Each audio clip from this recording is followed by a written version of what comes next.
At this time, I'd like to introduce our official party. The Vice Chief of Staff, United States Air Force, General John Corley.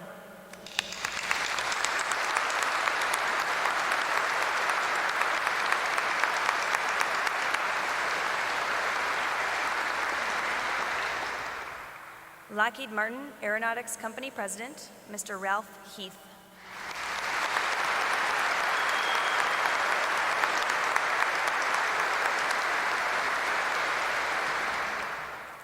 And your ceremony host, the Commander, 1st Fighter Wing, Brigadier General Burt Field.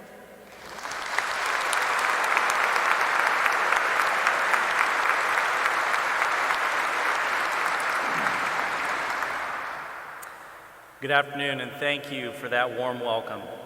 I'd like to start by thanking each and every one of you for taking time out of your busy schedules to join us on this great occasion. I'd like to extend some personal welcomes to Congressman Scott, Congressman Butterfield, Congresswoman Davis, Dr. Roach, General Jumper, General Mrs. Corley, General Keyes, General Mrs. Hawley, General Beggert, Mayor and Mrs. Carney, and Mr. Heath. 1st Fighter Wing would also like to welcome the members of the F22 team from all around the country that have come here to celebrate their great accomplishment today, along with several members of our local community and our community leaders, Friends of Langley, members of Air Combat Command, and most importantly, the men and women who made this happen here at Langley Air Force Base, the 1st Fighter Wing. Just a few weeks ago on December 15th, many years of research and development, manufacturing efforts, integration planning, testing, and more testing, infrastructure improvements, training, and flying came to fruition. The 1st Fighter Wing and the rest of the F-22 team had provided their assessments to General Keyes, and on that day, General Keyes declared the initial operational capability of the 27th Fighter Squadron. That announcement bears proof that that entire squadron, along with the 27th AMU and the entire Raptor team, had met the requirements for operational mission status. This next generation fighter can now be employed by combatant commanders, the President, for various missions, both at home and in other AORs. This achievement was a long time in coming, and the purpose of today's event is to commemorate the entire gamut of labors that took place to make this transformational aircraft what it is today. We would like to recognize the cooperation of efforts that took place not only between the Defense Department and our industrial partners, but the multi-level research and development and integration planning team that made this aviation dream possible. This singular weapon system can do more for our nation's defense and our national strategy than any aircraft in history. This aircraft, and more importantly, the people who have brought it to this day, deserve to celebrate and to be celebrated. The Raptor has brought an entirely new tool to the warfighter's arsenal. But the idea of flight did not originate from the vision of weapons or radar, and it certainly didn't begin with the expectations of supercruise, thrust vectoring, or sensor fusion. The idea of lifting ourselves to the skies developed through ingenuity and the creativity of a few brave and curious individuals. This same inspired and inventive spirit drives the aviation initiatives of today, and our first video presentation highlights the creations that the inventive American spirit has brought to our military.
video we just saw, we watched the progression of aircraft design through several decades of development.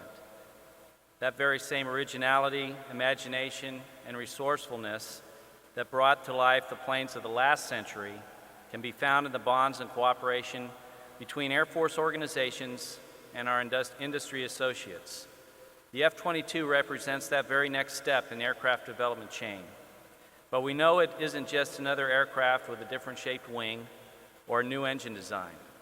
The Raptor is a significant order of magnitude over any other fighter known to man because it brings fifth-generation capabilities of stealth, supercruise, and precision to the warfighters of today. And it guarantees those capabilities for the warfighters of the next 3 or 4 decades.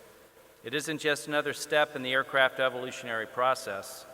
It is a revolution in aviation dominance. This evolution to revolution is represented in this next video.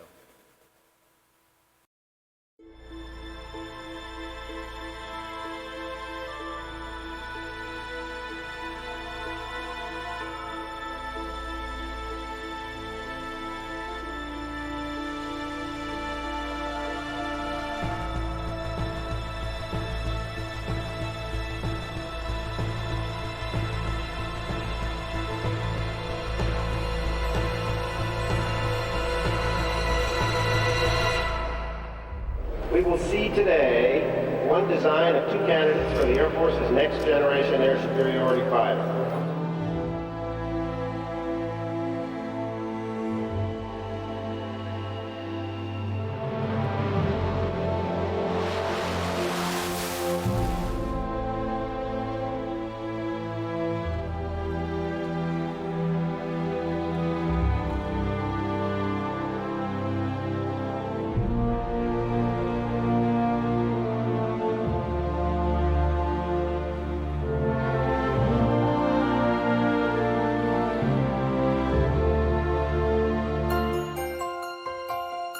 I now announce that the ATF team will be composed of the Pratt & Whitney Company, who designed the F-119 engine, which will be integrated into the F-22, designed by Lockheed, team with Boeing and General Dynamics.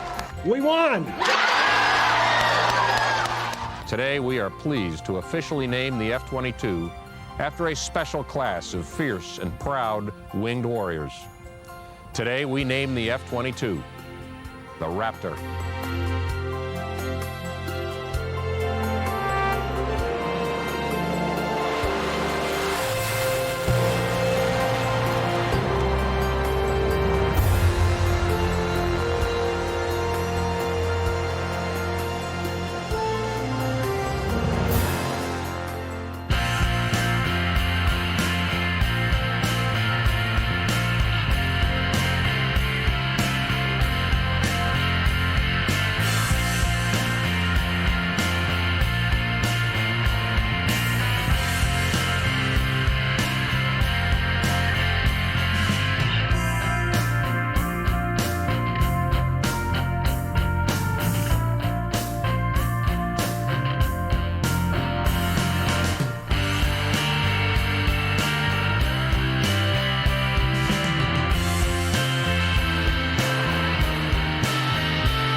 This is a transformational airplane that you're facing.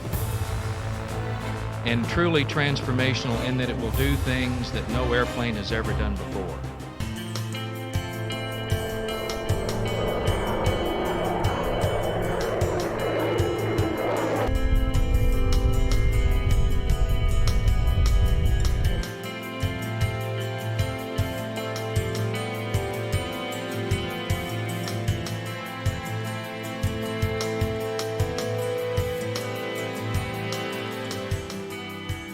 huge day, not just for the 43rd and the 325th, but for the Air Force.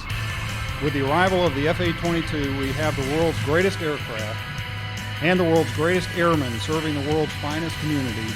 Together, we're an unbeatable team.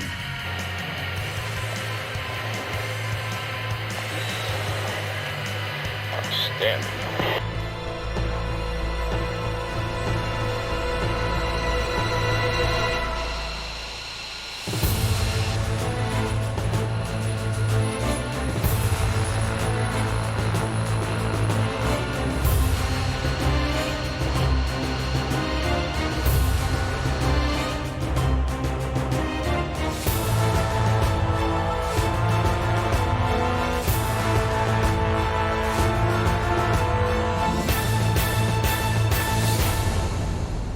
Today, we are gathered to celebrate and mark a very special moment as the FA-22 program opens a new chapter in its history.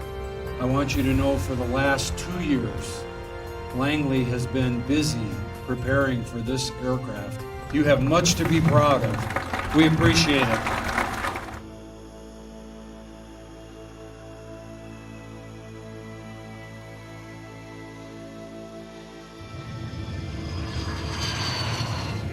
All right, at least cheer. We got it.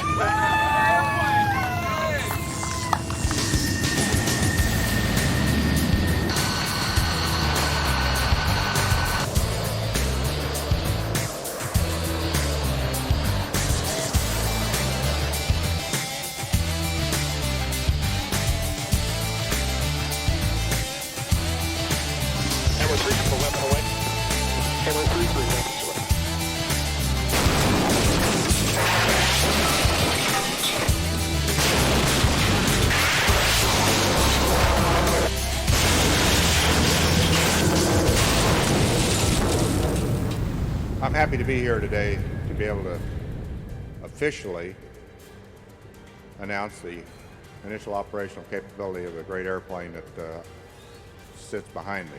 I'm confident that the Raptor is ready for war.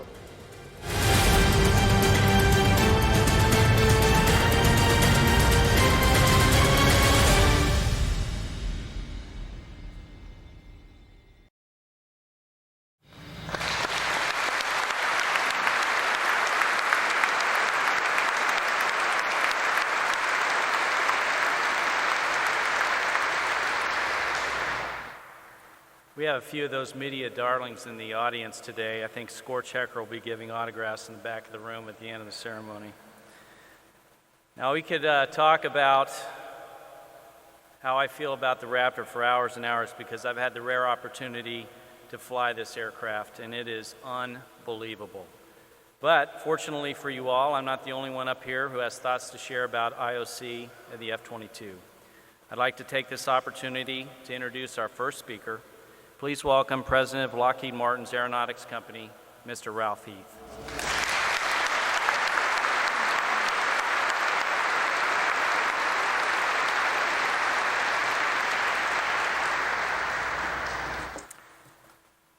I could watch that video again. Thank you for the introduction, General Fields. Greetings to all present, especially all our dignitaries. A special thanks to Langley Air Force Base and the surrounding community for hosting us today. Yes, this is it.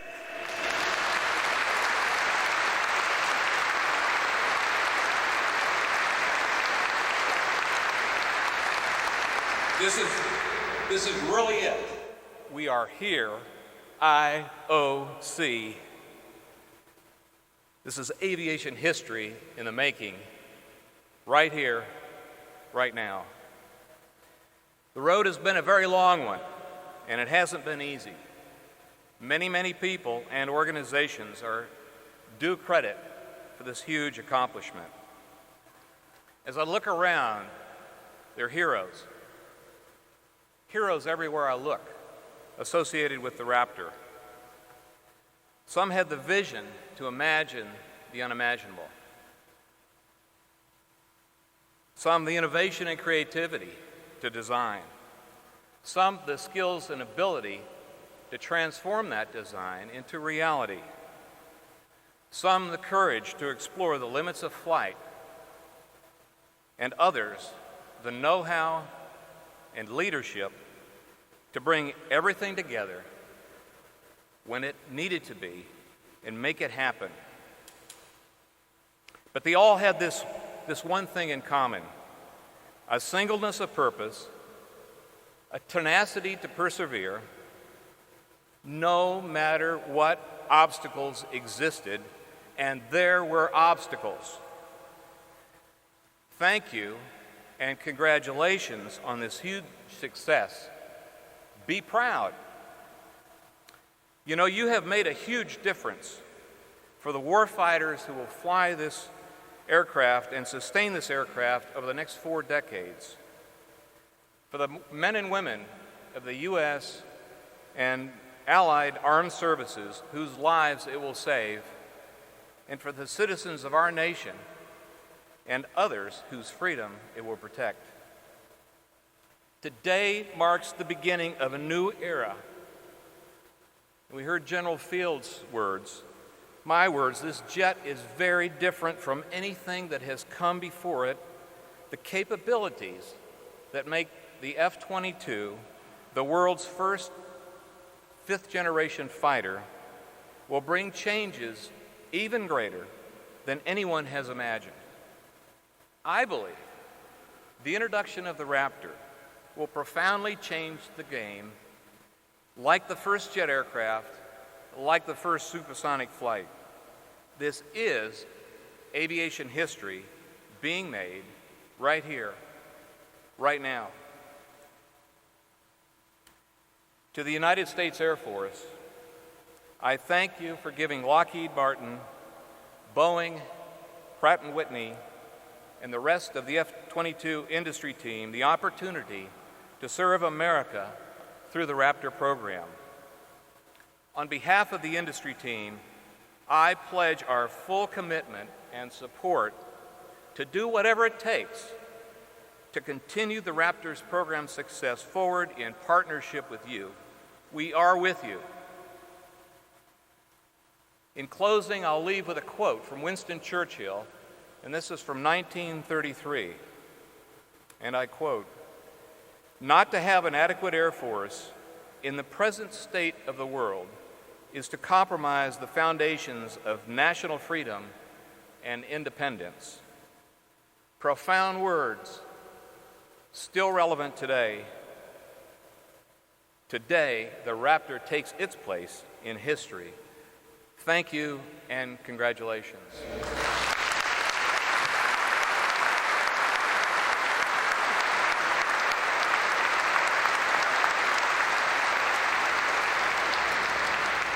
Thank you, Mr. Heath. Now it is my pleasure to introduce the Vice Chief Staff of the United States Air Force, General John Corley.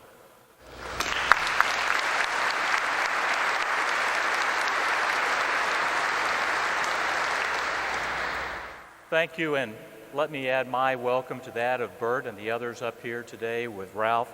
We've got some outstanding individuals that have joined us for this magnificent celebration. I'd like to pass on my welcome to Congressman Butterfield, also to Congressman Scott, and to Congresswoman Davis. Thank you for being with us. Dr. Roach, General Jumper, you are proud parents sitting in that front row of this aircraft, and much needs to be offered to you for the delivery of this aircraft. Good to see you, both of you. I'd like to say hi to General Beggert, a good friend who has mentored and helped me throughout my career. I also saw General Hawley, who has questioned how it's possible I've arrived at this point in my career. Good to see General Hawley as well. To Claude Bolton, good to see you, Mr. Secretary. Thank you, sir. You, of course, have been associated with this aircraft and are very responsible for the delivery of it. Glad that you're with us. Ralph Heath, to Marv Esmond, part of that magnificent industry team that has delivered on this unmatched capability for our nation. We have so many individuals, along with General Keyes, who's allowed me to be a part of this ceremony today. I welcome and add my welcome to each of you. John Corley's association with this airplane goes back to 1986. My wife has questioned whether or not I would have a head of hair if, in fact, it had not been for this airplane. Perhaps If it had not been for this airplane, this nation would not be as well defended as it is today. You know, as we think about the unyielding focus of these leaders in the front row, their attention, their delivery on this magnificent capability, it's really what delivers air dominance. It really is what delivers security for our nation. When I think about Chief Mosley's comments, he always tries to put things in terms of a model, heritage to horizons, and his view is unlimited horizons. If you think about the heritage that's represented behind us, the heritage that lives on inside of this room today, it's a heritage of individuals like Mitchell and Arnold and Aker and Doolittle and Schriever. So perhaps as we look at this unlimited horizon, we also ought to think about the heritage that produced it and what perhaps it's taught us. We think about the fact that we've had armies and navies literally on this globe for centuries, but we've only had an Air Force for just about 100 years. We've really had space and our aspects of space for only about half that period of time. It's been 100 years since the Wright brothers' first flight. It's been 87 years since Billy Mitchell led the first combined air and ground offensive over France. It's been 58 years since the birth of our Air Force and only 55 years since Lieutenant Brown shot down a MiG-15 in the first all-jet dogfight. Been 49 years since the first satellite. Our heritage is one of innovation, and innovation in a very rapid period of time. It's helped us create the asymmetric advantages that make us the most powerful military in history. The last 100 years of aviation are represented in the F-22. 100 years of foresight of our nation's leaders are shown in the forming and the funding of our Air Force. 100 years of refined technology with our industry partners that have brought us here today. 100 years of maintenance and logistical lessons learned to keep this sophisticated aircraft lethal and survivable and sustainable. 100 years of warfighting skills from our airmen have been honed and applied now in this world's most capable aircraft. When we think about our heritage, it's important, however, to turn back to some of our days of World War II and think about the time. Think about the story and perhaps an untold story of the Memphis Belle. The goal that 8th Air Force issued was for a crew to successfully survive through 25 missions. The goal was 25 missions. The Belle crew made it, but unfortunately many did not. 58,000 young airmen, our nation's sons and daughters, were lost in World War II. 58,000. That's tragic. Now let's fast forward from that heritage and let's look at the application of training and innovation and see where it has brought us today. Operation Iraqi Freedom, your United States Air Force has flown 41,000 sorties with only one aircraft lost to enemy fire. And it's proven that any opposing Air Force would rather bury its aircraft than meet United States Air Force airmen. What a difference between then and now.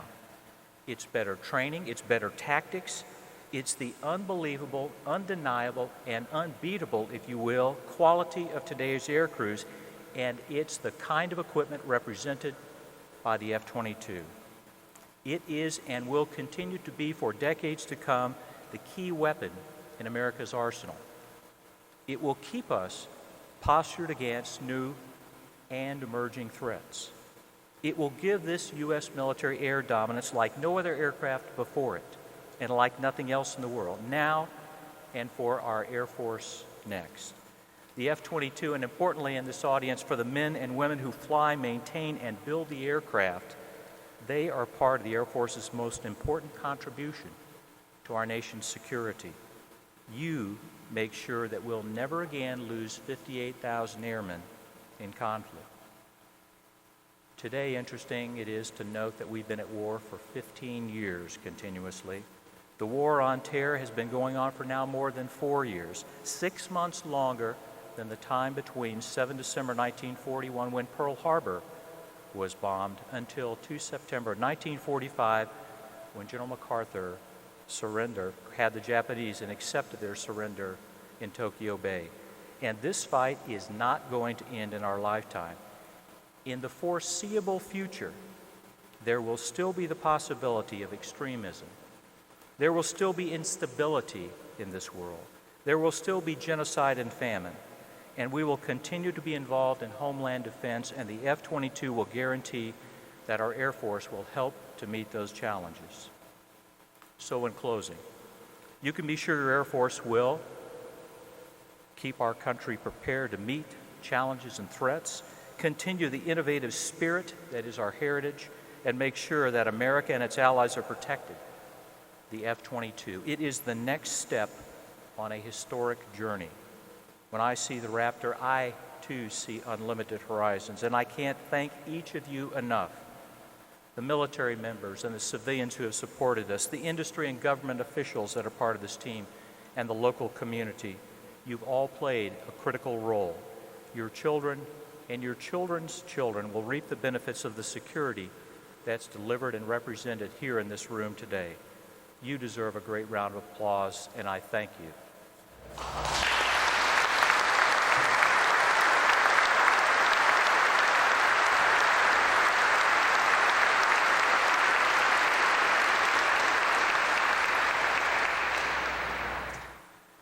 Thank you, sir.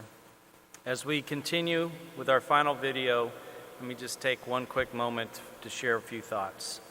The pamphlets you received when you arrived today include a timeline of events, a list of the highlights along the Raptor's unique IOC path. As you can see, there are people that have dedicated entire decades of their lives to seeing the F-22 reach this day. They invested these years because they truly believe that they can make a difference not only in the aviation community, but in the very fabric of American liberty. From the research and development professionals to the engineers, from the maintainers to the pilots, and many, many more. Each person in the F-22 community has contributed to the strength and integrity of this blanket of freedom that the Raptor is now ready to protect and preserve. There are a limited number of words that can accurately describe the feeling of appreciation and respect that any commander, CEO, or boss will feel when they see a team flourish. Pride, humility, gratitude, they're just a few. It is often said that a picture can say more than 1,000 words, and I cannot agree more. I also think that the faces and the thoughts of the ground-level workers will say exponentially more about the worth of a project or the value of this aircraft than any of its leaders or organizers can. With this in mind, let's look at the final video, Faces of the Raptor.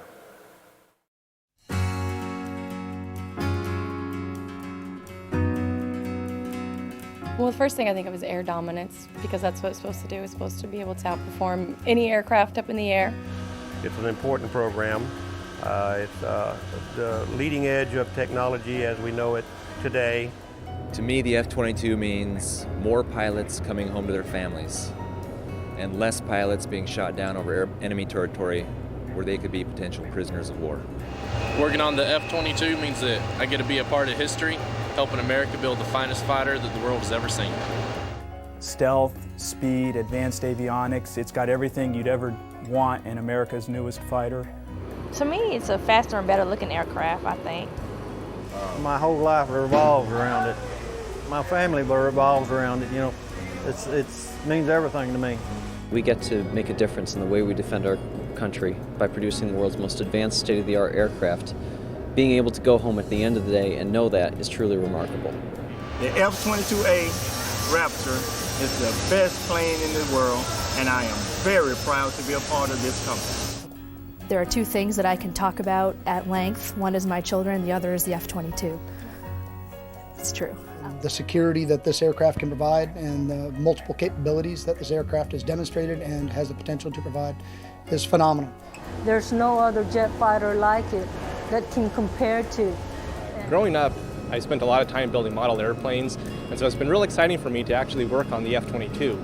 I wake up every morning and I can't believe that I get paid to go fly the best airplane that's ever been built. So That's an amazing accomplishment right there. I just feel lucky to get to do that. Has more capabilities than any aircraft in the world. And every time I hear one fly overhead, I just think to myself, it's a sound of freedom. It's a dominant system. It seems to be in control of the sky and the airspace. Very large aircraft. Just dominates the view whenever you see pictures of it. For me, it's a realization of a goal. I joined the Air Force to work on the Raptor, so it was a good opportunity. Working on America's premier fighting system, that's awesome. We're a safer place and a better team because of the work of everybody in bringing this operational and making it reality. I come from a military family. My father, my grandfathers, uncles, cousins, it's very military tradition. And whether they were in Europe or the Pacific or World War II or Korea, they've always had to worry about looking up at the sky in fear, whether that be Messerschmitts or Zeros or MiGs. What does the F-22 mean to me? It means that my sons, daughters, grandsons, granddaughters, nieces, nephews who grow up and join the military will never have to do that. If you go to fight, you go to win, and you want the best equipment, whatever it is. And I think the F-22 is part of that. The F-22 is a big stick that can project power and influence stability worldwide. Very sophisticated glass cockpit, ease of maintainability, and also interface with the avionics technician. It's an outstanding aircraft, and I'm just very excited to be a part of this program. Now I'm in an airplane where people can't see me, you know, and if they can't see you, they can't shoot you. So of course it makes you feel more confident. These are the ones that are going to, you know, take us in harm's way, you know, so we're going to make sure that they're ready to go.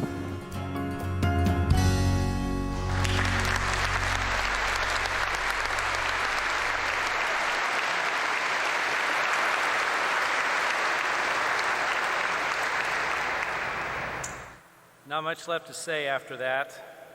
The F-22 Raptor not only provides combatant commanders with the right tools for air dominance, it provides a sense of confidence and security for those who understand its capabilities.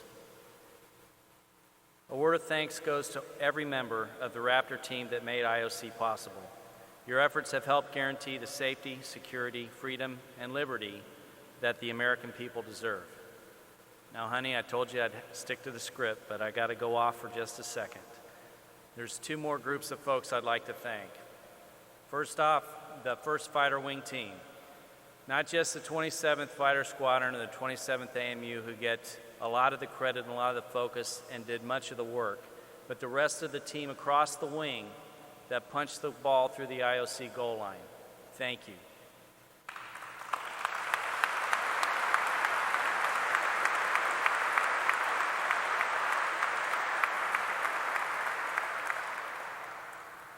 And finally, things like this, as I found this week, don't just happen. They take a lot of work.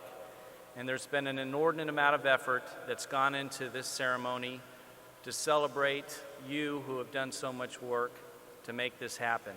But I'd like to thank the folks that did that, from one of the world's greatest fighter pilots standing over there in the corner, to the protocol shop, the PA, the Lockheed folks that made the videos, the folks that set up this venue. Thank you again, it was magnificent.